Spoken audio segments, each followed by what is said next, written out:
Sir, ಈಗ ಇರೋ ಶಾಲೆಗಳಿಗೆ ಗುಣಮಟ್ಟ ಕೊಡಕ್ ಯಾಕಾಗಲ್ಲ ಸರ್?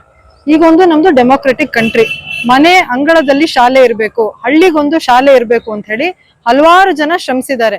ನಮ್ ಕರ್ನಾಟಕದಲ್ಲೇ ಕುದ್ಮುಲ್ ರಂಗರಾವಿ ಇರ್ಬೋದು, ಕುವೆಂಪು ಅವ್ರು ಇರ್ಬೋದು, ತಾರಾಸು ಇರ್ಬೋದು, ಹಲವಾರು ಜನ. ಸೊ ಇದೊಂದು ಪ್ರಜಾಸತ್ತಾತ್ಮಕ ವಿಚಾರ. ಇದು ಮಕ್ಕಳಿಗೆ ಮನೆ ಹತ್ರದಲ್ಲಿ ಶಾಲೆ ಇರಬೇಕು ಅಂತ, ಇದು ತುಂಬಾ ವೈಜ್ಞಾನಿಕವಾಗೂ ಸಹ ಇದೆ. ಈಗ ಇರೋ ಅಂತ ಶಾಲೆಗಳು ಯಾಕೆ ಸೊರಗ್ತಾ ಇದಾವೆ? ಏನ್ ಕೊರತೆ ಆಗಿದೆ? ಯಾಕೆ ಇವತ್ತು ಅಡ್ಮಿಷನ್ ಬೀಳ್ತಾ ಇದೆ? ಇದನ್ನ ಯೋಚನೆ ಮಾಡಿದ್ರೆ ಕಳೆದ 15 ವರ್ಷಗಳಿಂದ ಸರ್ಕಾರಿ ಶಾಲೆಗಳಿಗೆ ಟೀಚರ್ಸ್ ಅಪಾಯಿಂಟ್ಮೆಂಟ್ ಆಗಿಲ್ಲ. ತುಂಬಾನೇ ಕೊರತೆಯಲ್ಲಿ ಶಾಲೆಗಳು ನಡೀತಾ ಇದಾವೆ. ಈ ವರ್ಷನೇ 51,000 ಜನ ಗೆಸ್ಟ್ ಟೀಚರ್ಸ್ ನ ಅಪಾಯಿಂಟ್ ಮಾಡ್ಕೊಂಡಿದ್ದಾರೆ. ಅದು ಸಹ ಸಫಿಶಿಯಂಟ್ ಆಗಿಲ್ಲ. 60,000 ಜನ ಬೇಕಿತ್ತು, ಆದ್ರೆ 51,000 ಜನನ ತಗೊಂಡಿದ್ದಾರೆ. ಆಮೇಲೆ ಈ ಟೀಚರ್ಸ್ಗೆ ಬರೀ ಪಾಠ ಮಾಡಕ್ ಬಿಟ್ಟಿದಾರಾ? 108 ನಾನ್ ಟೀಚಿಂಗ್ ಜಾಬ್ ಇದೆ ಸರ್ ಇವ್ರಿಗೆ. ನಾಯಿ ಎಷ್ಟಿದೆ ಎಣಿಸ್ಕೊಂಡ್ ಬನ್ನಿ, ಆ ಗಣತಿ ಮಾಡಿ, ಈ ಗಣತಿ ಮಾಡಿ, ಮೊಟ್ಟೆ ಎಣಿಸಿ, ಬಾಳೆಹಣ್ಣು ಎಣಿಸಿ, ಆಮೇಲೆ ಬಿಸಿ ಊಟದ ಲೆಕ್ಕ ಇಡಿ, ರೆಕಾರ್ಡ್ ಬರೀರಿ, ಎಲ್ಲಾ ತಗೊಂಡು ಇವಾಗ ಏನಂದ್ರೆ ಬಯೋಮೆಟ್ರಿ ಎಲ್ಲ ಅಪ್ಲೋಡ್ ಮಾಡಿ ಪಾಠ ಮಾಡಕ್ ಟೈಮ್ ಎಲ್ಲಿದೆ ಟೀಚರ್ಸ್ಗೆ? ಇವತ್ತು ನೀವೇ ವ್ಯವಸ್ಥಿತವಾಗಿ ಟೀಚರ್ಸ್ಗೆ ಪಾಠ ಮಾಡಕ್ ಟೈಮ್ ಇಲ್ದಂಗ್ ಮಾಡಿ ಸರ್ಕಾರಿ ಶಾಲೆಗಳಲ್ಲಿ ಗುಣಮಟ್ಟದ ಶಿಕ್ಷಣನ ಬೀಳಿಸ್ಬಿಟ್ಟು ಈಗ ಪೇರೆಂಟ್ಸ್ ಮೇಲೆ ಗೂಬೆ ಕೂರಿಸಿ ಸೇರಿಸ್ತಾ ಇಲ್ಲ, ಕ್ವಾಲಿಟಿ ಇಲ್ಲ, ಟೀಚರ್ಸ್ ಸರಿಯಾಗಿ ಪಾಠ ಮಾಡ್ತಿಲ್ಲ ಅಂತ ಅವ್ರಗಳ ಮೇಲೆ ಬ್ಲೇಮ್ ಹಾಕ್ಬಿಟ್ಟು ಅದಕ್ಕೆ ನಾವೇನ್ ಮಾಡ್ತೀವಿ, ಮಾಡೆಲ್ ಶಾಲೆ ತಂದ್ಬಿಡ್ತೀವಿ, ಇದನ್ನೆಲ್ಲ ಮುಚ್ಚಿಬಿಡ್ತೀವಿ, ಇಲ್ಲಿರೋ ರಿಸೋರ್ಸ್ ಎಲ್ಲ ವೇಸ್ಟ್ ಆಗಿ ಹೋಗ್ತಾ ಇದೆ, ಎತ್ಕೊಂಬಂದ್ ಅಲ್ಲಿ ಹಾಕ್ಬಿಡ್ತೀವಿ ಅಂತ ನಮ್ಗೆ ಕಾಗಕ್ಕ ಗುಬ್ಬಕ್ಕ ಕತೆಗಳು ಹೇಳ್ತಾ ಇದ್ದೀರಾ ನೀವು. ಇವತ್ತು ಒಂದು ನಾಯಿ, ಚೆನ್ನಾಗಿರೋ ನಾಯಿನ ಒಡೆದು ಸಾಯಿಸಿದ್ರೆ ಜನ ಕೇಳ್ತಾರೆ ಯಾಕ್ರಪ್ಪ ಸಾಯಿಸಿದ್ರಿ ಅಂತ. ಅದಕ್ಕೆ ಫಸ್ಟ್ ಆ ನಾಯಿಗೆ ಹುಚ್ಚ ನಾಯಿ ಅಂತ ಪಟ್ಟ ಕಟ್ಬಿಡ್ಬೇಕು. ಸರಿ ಇಲ್ಲ, ಅದು ತಲೆ ಕೆಟ್ಟಿದೆ, ನಾಯಿ ಕಚ್ಚುತ್ತೆ ಎಲ್ಲಾರ್ಗು ಅಂತ ಪಟ್ಟ ಕಟ್ಬಿಟ್ಟು ಅದನ್ನ ನೀವು ಕಲ್ ತಗೊಂಡು ಒಡೆದ್ ಸಾಯಿಸಿದ್ರು ಯಾರು ಕೇಳೋದಿಲ್ಲ. ಅಂತದೇ ಕೆಲ್ಸ ಸರ್ ಇವ್ರು ಮಾಡ್ತಾ ಇರೋದು. ಇದು ಇವತ್ತೇನು ಗುಣಮಟ್ಟ ಹಳ್ಳಿ ಶಾಲೆಗಳಲ್ಲಿ ಗುಣಮಟ್ಟ ಇಲ್ಲ ಅಂತಾರಲ್ಲ, ಬನ್ನಿ ಸರ್, ಇದೇ ದೊಡ್ಡಬಳ್ಳಾಪುರದಲ್ಲಿ ಕಳೆದ 20 ದಿನಗಳಿಂದ ನಾನು ಒಬ್ಳು ವಾಲಂಟಿಯರ್ ಆಗಿ AIDS ವಿದ್ಯಾರ್ಥಿ ಸಂಘಟನೆಯಿಂದ ಎಲ್ಲಾ ಕಡೆ ಓಡಾಡಿದೀನಿ. ಒಂದೊಂದು ಶಾಲೆಯಲ್ಲಿ ಅರಳು ಮಲ್ಲಿಗೆ ಶಾಲೆ ಇದೆ, 240 ಜನ ಮಕ್ಕಳಿದ್ದಾರೆ. ಹೈಸ್ಕೂಲಲ್ಲಿ 300 ಜನ ಇದ್ದಾರೆ. ನೇಯ್ಗೆ ಬೀದಿಯಲ್ಲಿ ಬನ್ನಿ, 85 ಜನ ಮಕ್ಕಳಿದ್ದಾರೆ. ಇಲ್ಲಿ ಮಾರ್ಕೆಟ್ ಸ್ಕ್ವೇರ್ ಅಲ್ಲಿ 80 ಜನ ಮಕ್ಕಳಿದ್ದಾರೆ. ಅಲ್ಲಿ ಕಚೇರಿ ಪಾಳ್ಯದಲ್ಲಿ ಹತ್ರ 120 ಮಕ್ಕಳಿದ್ದಾರೆ.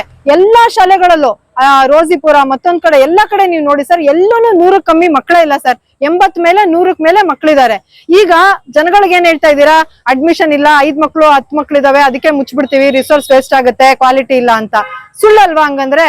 ಆಮೇಲೆ KPS ಮ್ಯಾಗ್ನೆಟ್ಗೆ ನಿಮ್ಗೆ ನಿಜವಾಗ್ಲು ಕ್ವಾಲಿಟಿ ಕೊಡ್ಬೇಕು ಅನ್ನೋದು ನಿಮ್ದು ಕಮಿಟ್ಮೆಂಟ್ ಆಗಿದ್ರೆ ಎಲ್ಲಿಟ್ಟಿದ್ದೀರಾ ಸ್ಟೇಟ್ ಬಜೆಟ್ ಅಲ್ಲಿ ದುಡ್ಡು? ಯಾಕೆ ನಾವು ಜನಗಳು ಕಟ್ತಾ ಇರೋ ತೆರಿಗೆ ದುಡ್ಡು ನಿಮ್ಗೆ ಸಾಕಾಗ್ತಾ ಇಲ್ವಾ? ಕೋಟ್ಯಾಂತರ ರೂಪಾಯಿ ನಮ್ ತೆರಿಗೆ ದುಡ್ಡು ಇದೆಯಲ್ಲ, ಅದ್ರಲ್ಲಿ ಡೆವಲಪ್ ಮಾಡಿ ಶಾಲೆಗಳನ್ನ.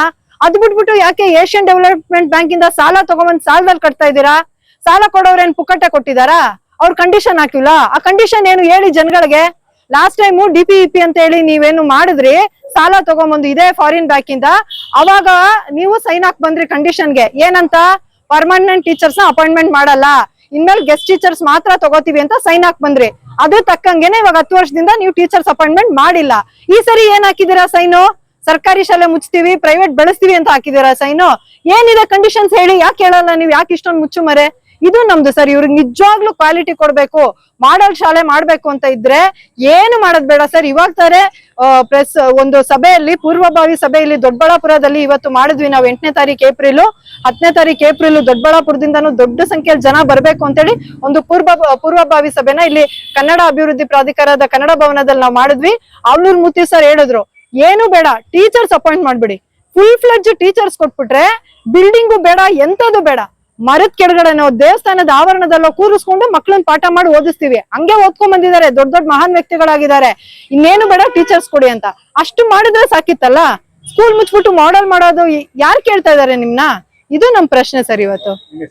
ನನ್ನ ಹೆಸರು ಐಶ್ವರ್ಯ ಅಂತ ಹೇಳಿ, ನಾನು ಶಿಕ್ಷಣ ಉಳಿಸಿ ಸಮಿತಿಯಲ್ಲಿ ಒಬ್ರು ಲೆಕ್ಚರರ್ ಆಗಿ ನಾನು ವರ್ಕ್ ಮಾಡ್ತಾ ಇದ್ದೀನಿ. ಈ ಒಂದು AIDS ಏನು ಹೋರಾಟ ತಗೊಂಡಿದ್ದಾರೆ, ಸರ್ಕಾರಿ ಶಾಲೆ, ನಮ್ಮೂರ ಶಾಲೆ ಉಳಿಸ್ಬೇಕು ಅಂತ, ಇದಕ್ಕೆ ನಾನು ಸಹ ನನ್ನ ಕೈಲಾದಂತ ಒಂದು ಹೋರಾಟಕ್ಕೆ ನಾನು ಬೆಂಬಲ ಕೊಟ್ಟು ಬಂದಿದ್ದೀನಿ ಸರ್.